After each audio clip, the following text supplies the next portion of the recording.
Assalamualaikum warahmatullahi wabarakatuh. Kenalkan saya Rizky. Salam Om Swastiastu, Namo Buddhaya, salam kebajikan bagi kita semua. Baik, selamat siang semuanya. Saya akan mempresentasikan hasil dari apa yang saya kerjakan di MK perpajakan,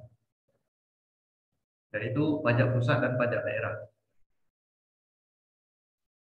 Mulai tanggal 1 Januari 1984, pemungutan pajak di Indonesia, khususnya pajak-pajak yang dikelola oleh pusat atau sering juga disebut dengan pajak-pajak negara.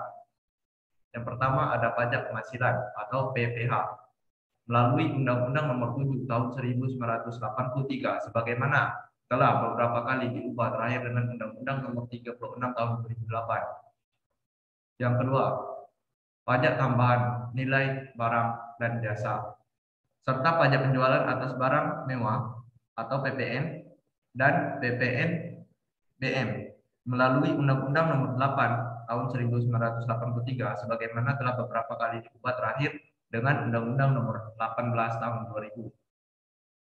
Yang ketiga, ada pajak bumi dan pembangunan atau PBB melalui Undang-Undang Nomor 12 Tahun 1985 sebagaimana telah beberapa kali diubah terakhir dengan Undang-Undang Nomor 12 Tahun 1994.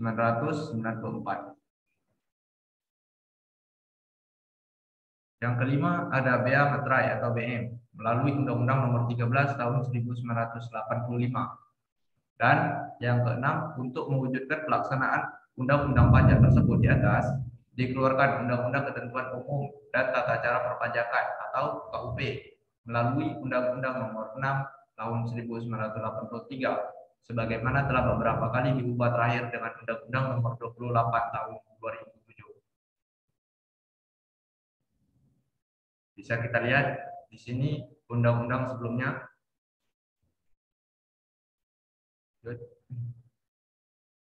Pajak penghasilan atau PPH.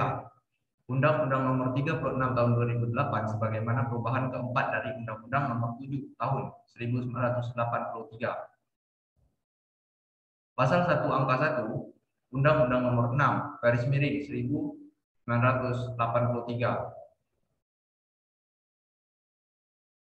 yang berbunyi pajak adalah kontribusi wajib kepada negara yang terutang oleh orang pribadi atau badan yang bersifat memaksa berdasarkan undang-undang dengan tidak mendapatkan imbalan secara langsung dan digunakan untuk keperluan negara bagi sebesar-besarnya kemakmuran rakyat.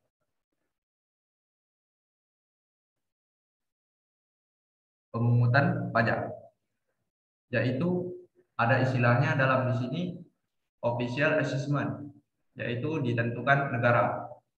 Self assessment, yaitu ditentukan sendiri. Withholding assessment, yaitu adalah pihak lain.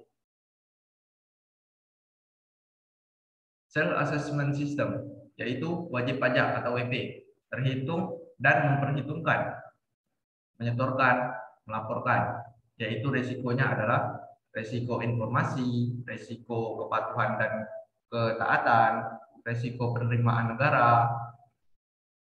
Makanya di sini dilakukan antisipasi dengan pemeriksaan pajak atau self audit. Apa itu PPH atau badan? Definisi badan. Badan adalah sekumpulan orang dan atau modal yang merupakan kesatuan, baik melakukan usaha maupun tidak melakukan usaha, seperti PT, CV, perseroan lainnya, BUMN, BUMD dengan dan dalam bentuk apapun, firma, fungsi, koperasi, dana, pensiun, persekutuan, perkumpulan, yayasan, ormas, poros, pol, atau organisasi dan lain sejenisnya. Bentuk usaha tetap atau yang disebut dengan BUT dan bentuk badan lainnya termasuk reksadana. Di sini ada silabus pengajaran. Yang pertama ada sejarah pajak penghasilan di Indonesia. Itu ada dua kategori, yaitu pajak pusat dan pajak daerah. Yang kedua, subjek pajak penghasilan, pajak PPH atau badan.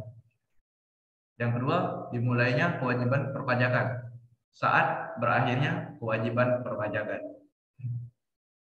Dan yang ketiga, objek pajak penghasilan itu ada 3 jenis, yaitu jenis objek pajak di Indonesia. Yang kedua ada pajak yang bersifat final. Yang ketiga, jenis non-objek pajak. Silabus pengajaran di sini. Yang keempat, bentuk usaha tetap, yaitu orang pribadi atau badan di luar negeri melakukan kegiatan usaha di Indonesia, dan objek pajak DPT. Yang kelima, biaya yang dikurangkan.